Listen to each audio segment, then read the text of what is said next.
Man, I knew we were expecting a dogfight, but an injury on the opening fucking kickoff of the game? You know, there have been a lot of NFL fans that were not taking Bo Nix and the Broncos seriously, but I'm glad they were able to shut them up in this game. On the first drive, the Broncos were moving the ball pretty well until Humphrey decided to spread some butter on his hands. Quick field goal for Denver. James Cook is about to show Denver why he is the best running back in the league right now. Despite Denver being clamps on the run all season long, Cook rushed for a solid 117 yards. It's because of his efforts that Allen is able to score this easy touchdown to Hardman. Hey yo, Cook is low-key cooking this Denver defense. Never mind, he just fumbled the ball. Damn, they knocked out his mouthpiece and everything. This defense is legit. This sets up Denver in good field position, and this big boy touchdown to Frank Crumb. Boy, do I love big boy touchdowns.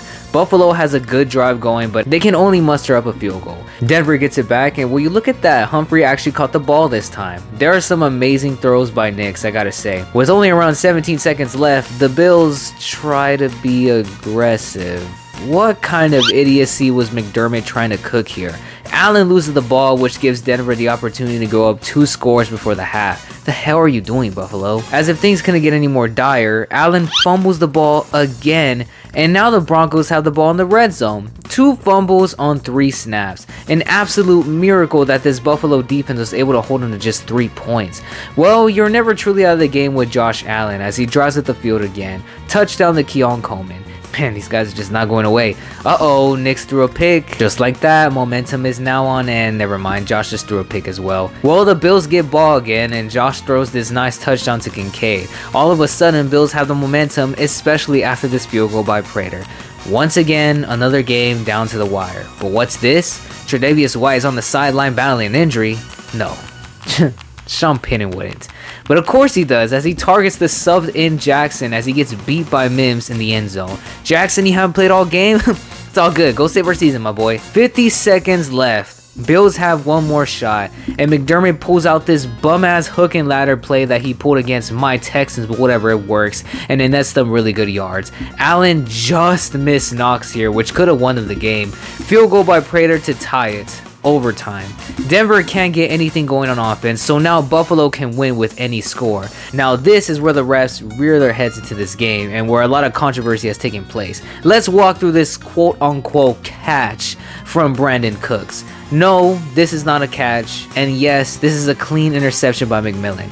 Let me explain. For a catch, you need 1, secure catch of the ball, 2, 2 feet in bounds, and 3, you must survive the ground or make a football play, whichever comes first. We can clearly see that only 2 of the 3 of these is fulfilled, as he unfortunately loses the control of the ball once he hits the ground. Now, if the ball would have hit the ground before gaining the control again, it would have been incomplete.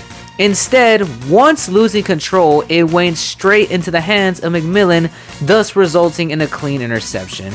After that, everything just went to shit for Buffalo as they are flagged for pass interference twice.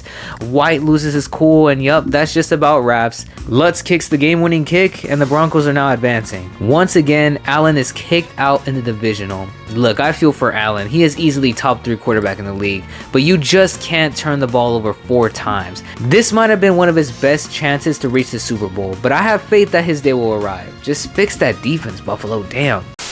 Well, never before did I think I'd see both teams lose a playoff game. A few minutes after the game ended, Sean Payton revealed that Bo Nix broke his fucking ankle on the second to last play of the game while attempting to take the kneel. This is like an unprecedented type of gut punch. Someone needs to check on Brandon Perna, that's all I'm saying. So, have to recap this game, huh?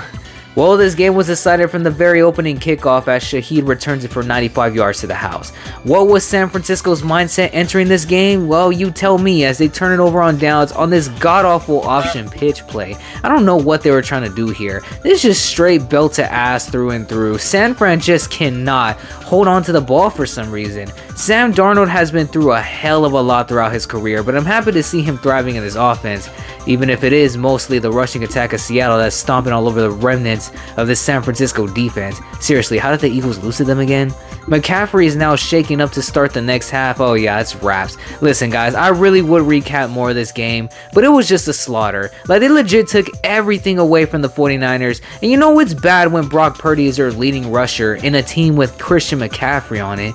The Seattle defense is full of dogs, and honestly I'll be shocked if they don't reach the Super Bowl. Whoever comes out the AFC is legit waiting to be clobbered by whoever emerges from the NFC. That's all I'm saying. I don't know if there'll ever be a year where the 49ers can get to the end of the season without back-breaking injuries. Will they ever win a chip with Shanahan and Purdy? Let me know, Niners fans. Man, the AFC has nothing on the NFC this year. These guys have been classics, minus this last 49ers game. Unfortunately, Caleb starts his day off with a pick, and Los Angeles is able to get a nice drive going to score a touchdown. Caleb is shaking it off though and leads his team down with a touchdown drive of their own.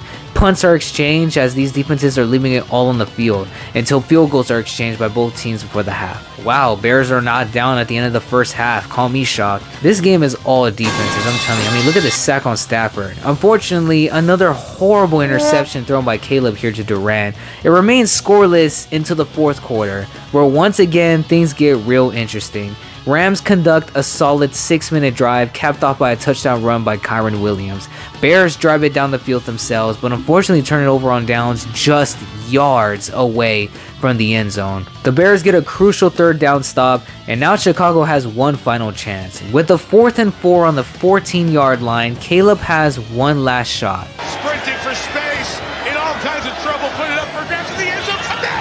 He got it for the touchdown! Caleb Williams, take a bow. Throw of the fucking postseason, dude. This dude is him. And I thought that throw against the Packers was good, but that doesn't even compare to this. Damn. So now we enter overtime. Rams get the ball first and unfortunately can't muster up anything. Caleb is back on the field. All of LA holds their breath. Caleb looks locked in. Bro is not celebrating anything. Caleb is making his way up the field. He's looking downfield to Moore, which is once again intercepted. I don't know why Moore was not committed to this route, but either way it results in a turnover. Stafford pulls off another MVP moment and drives the Rams up field goal range. Hevis kicks from 42 yards and it's good. Bears end the season in heartbreaking fashion. Man, they were the most entertaining team to watch, no lie. I think Caleb made some pretty amazing plays despite the 3 turnovers, but hey, you just can't beat the Rams like that. Either way, it's good to see y'all competent again, Chicago. This part of the video took me the longest to formulate because I was just in such shock from how things played out. I know, it's just a football game, and at the end of the day, this doesn't really impact my life. I still gotta pay taxes, do whatever. But if you're like me, who has followed this team as nearly as long as I've been alive, who has been with this team through all of the highs and lows, and I do mean lows, who has a Texans teddy bear that I have had since 2012, this loss just hurts differently. I have glazed CJ Stroud so much on this channel because he genuinely lit the league on fire. A franchise quarterback that was this good, this quickly, was unprecedented in our history. CJ's rookie season is still my favorite season I have ever witnessed as a Texans fan. But wow, what an awful turn CJ's reputation has taken thanks to these 2 playoff performances. Our defense was locked in from the very beginning, but once Kirk dropped this easy completion on our first drive, I knew we were going to be in for a long day. Drake May found Douglas on this 4th down to set the tone for how this game was going to be. But look, our offense is actually moving down the field. Schultz takes it for 42 yards and now we are moving. Now we're in the red zone, our kryptonite. Mark pushes his way in for the score, but right on cue, an illegal shift penalty on our offense that completely erases it. Field goal instead. Plus Schultz is now injured. Oh my lord, it just never ends.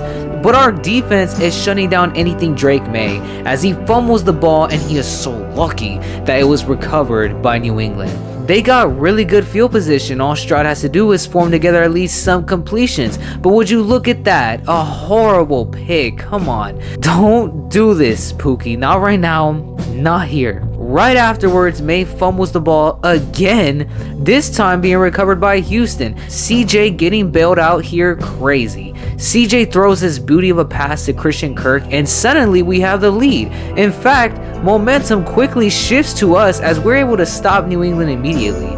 We have the ball back on offense with the lead. Can you believe that? Unfortunately, this is where everything would turn to absolute shit for the rest of the game. Stroud is rolling left, and because Stover cannot block for shit, Stroud forces the ball up into the air, which gets cleanly picked off and taken to the house. What the fuck?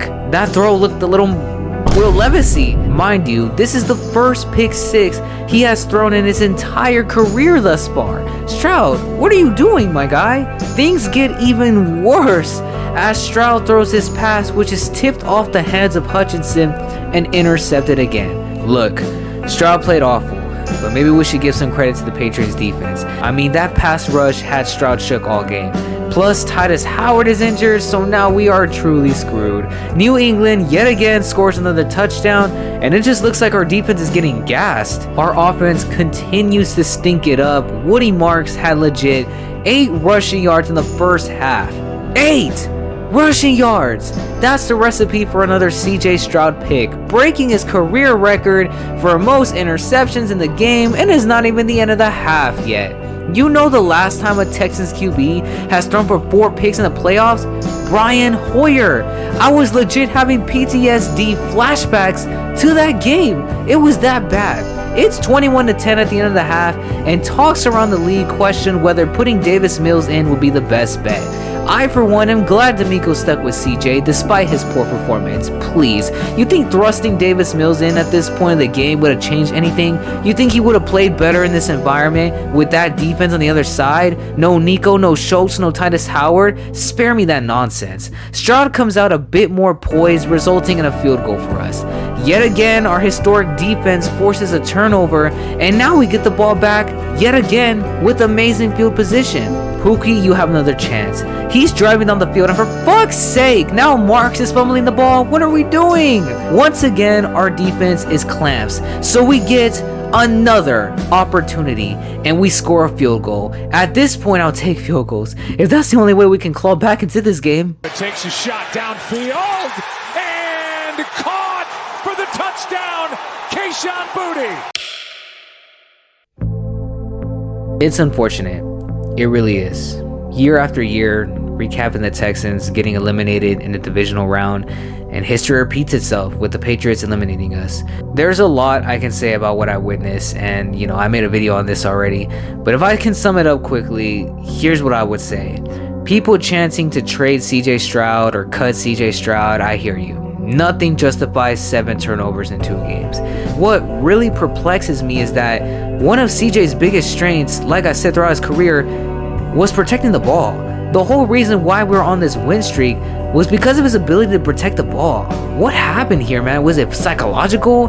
I don't know, but for people so eager to move on from Stroud are forgetting truly how dog shit the Davis Mills days were. I would give CJ one more chance, especially considering we have made it to the playoffs with him 3 consecutive times. No, this does not mean I'm settling for mediocrity. I'm saying considering CJ's track record, it would be insane to move on so quickly. But, I already talked about this, so I'm already tired.